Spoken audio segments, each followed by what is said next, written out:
You guys have been asking me time and time again, Bracken, drop the pitching tips video. Well, here it is. The only two settings that you need to mess with are interface and ball marker. Now, if you are one of those people that uses meter and refuses to switch off of it, that's perfectly fine. Just know that you'll never be a top player. And that's fine. If you're a casual player, if you just like playing the game, coming home on a Friday night, turning on the game, popping a brewski open, that's cool. But if you actually want to get better, and that's what I'm assuming you came here for, please, please, please use Pinpoint, okay? 99% of the top players use it. 1% use pure analog. You can mess with that if you want to. I just think people are trying to be different. I still think Pinpoint's the best, even with it being broken this year. Pitch trail is the best ball marker. I've seen guys like Kyle use Chevron. Not really a point in using the fade versions of them, but I would just stick with pitch trail. It's what I use. Again, it's what most of the top players use, and it's what I'm telling you to use. That's all for settings. Now let's actually talk about the gameplay and how to get this pitching down. Okay guys, I lied. I forgot that there's another setting. You have to change your pitching view. We use catcher. You can use strike zone. You can play around with this setting a little bit more. This one's a little bit more preference, but I like catcher. Okay, so now we're actually in custom practice, and I'm gonna show you guys how Pinpoint works.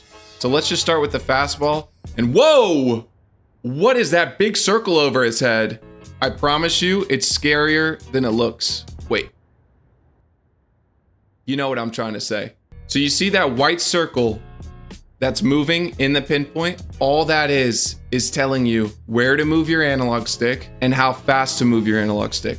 That's it. So for a fastball, the white dot shows you that you have to go down, up, and then down. Did you see that? So down, up, and I'm gonna butcher this, and then down. That was not a very good pitch, but it was because I promise I'm good. But that's it. That is literally all Pinpoint is. The only other thing that you need to know is when to pull down on the analog stick.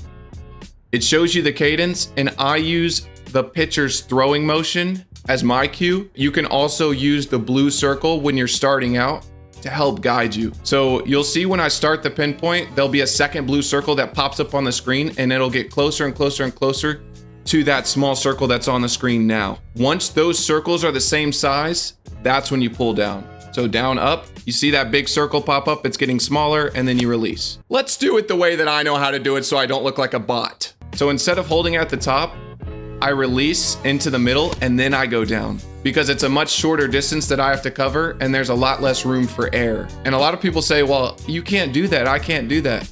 Well, brother, I'm doing it right now. We were pitching on GOAT difficulty. For the sake of this video, let's pretend that this is somebody we're actually facing. This is a real life opponent. Now there's two things that you need to know when you're pitching. The first is, how are they reacting to certain pitches you're throwing? Let's say I go fastball, high and tight, first pitch of the game. So I'm right here with it, and I throw a fastball high and tight, and let's say he's very early on it. Super aggressive first pitch, right? That brother's not getting another strike until he shows some discipline. I'm being so serious. He's getting cutters away. He's getting sinkers down and in for balls. He's not getting strikes thrown to him until he learns to have some discipline, slow down his bat, or he can just not do that and we'll just beat him, which some people will just not change their approach, and I don't understand why. The other approach is the opposite, where they're overly patient. If somebody is overly patient, then you're gonna wanna just keep pounding the zone with good, solid, heavy pitches. Down and in sinker, that's a great pitch to make them swing at. I mean, anything you wanna throw that's heavy is the best pitch to throw, because people who are over disciplined are people who are going to be looking to see if they want to swing till the very last second, and you can't win that way either. The second thing you want to do is use your balls, tunnel pitches, okay?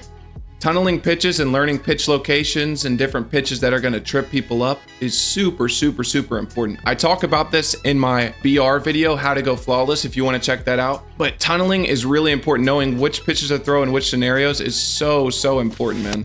So let's go, let's say I just went there, down and away sinker, right? He's probably sitting down and away sinker, or I could throw it again maybe if he took it the first time. The point is, you can do a lot with that pitch.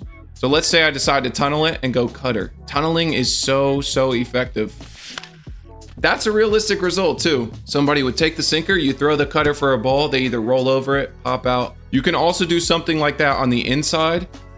Let's say you would go like, I don't know, sinker for a ball, right? This would be a good one.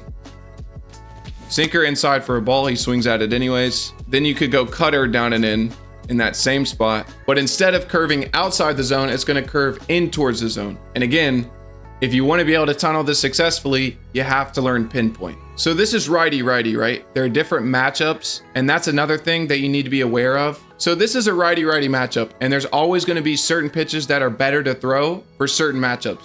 So let's just start righty-righty since we're already here. The best pitches to throw righty-righty are inside sinkers and away cutters.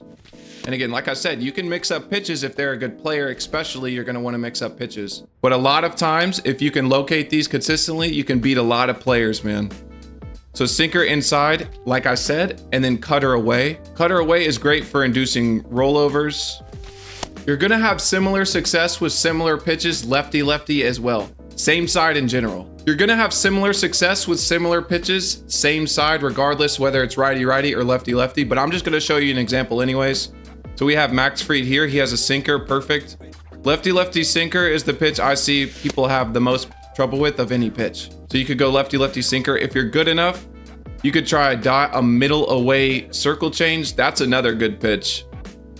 That's a really good pitch to throw, people. If you could throw that pitch, you'll get 95% rollovers or early timing swings. Sweepers, but I don't like putting these in the corners, boys. I try to have sweepers end up as balls or a little bit up from the corner, because people who slam their PCI, that's another point. People who don't have precision rings or control freaks, if you're an all-star player, if you're throwing pitches perfectly on the corners, they might just slam their PCI to the corners and be able to crush it. Whereas if you throw it for a ball a little bit, then they won't be able to make good contact like that. Like you can't, it doesn't matter what swing you take on that pitch, you can't hit a home run on that pitch. It's impossible. Now we got a righty-lefty matchup, and I think there's a lot of pitches that you could throw here. Well, let's say you go fastball high and tight, and they're late on it. They're gonna try and catch up to that pitch. So if then you follow that up with a circle change down and away, the timing window is so, of course he gets a hit there, but the timing window is so different that it's just really difficult to be able to both time up behind tight fastball and a down away circle change. I mean, you have to be a top player to do that. You can also do something like, I don't know, down and away, let's say like down and middle fastball, okay. And then you go cutter in that same spot. Robert Suarez is a great example. He throws a 93 cutter versus a 100-mile-an-hour fastball, and then he's too early. Like, that's a perfect example. Now, I know what you might be thinking. What if I'm using a pitcher that doesn't have sinker cutter? I could be in Battle Royale. I could just be grinding offline. That's a great question. So now we got lefty-righty to finish it off. I'm gonna show you some pitches that you could throw, even with a pitch mix as simple as fastball, slider, circle change, okay? This is where pinpoint really comes into play though, because you're gonna have to be able to locate these pitches in order to make this work. Down and in fastball is a really good pitch, lefty righty. You can also throw a middle away circle change. That's a good location. You could throw a down away slider, but be careful with this one because you can mess it up very easily. You could also do a tunnel here where you go high and tight fastball and then tunnel that with a high and in for a ball circle change. And they might do something like that too. So now I hope you learned enough to absolutely dominate your opponents in MLB The Show 25. All of this doesn't matter if you don't play the game consistently. I learned pinpoint after a couple days, but I didn't really get it down until a few weeks or even a month after. And even then, it still wasn't great. It just takes time, it takes patience, but it's worth it. So if it's worth it to you, I hope that you stick with it, and I hope that this video helped you out, and I love you guys for watching it, and I hope I'll see you soon. Have a great day. Sayonara.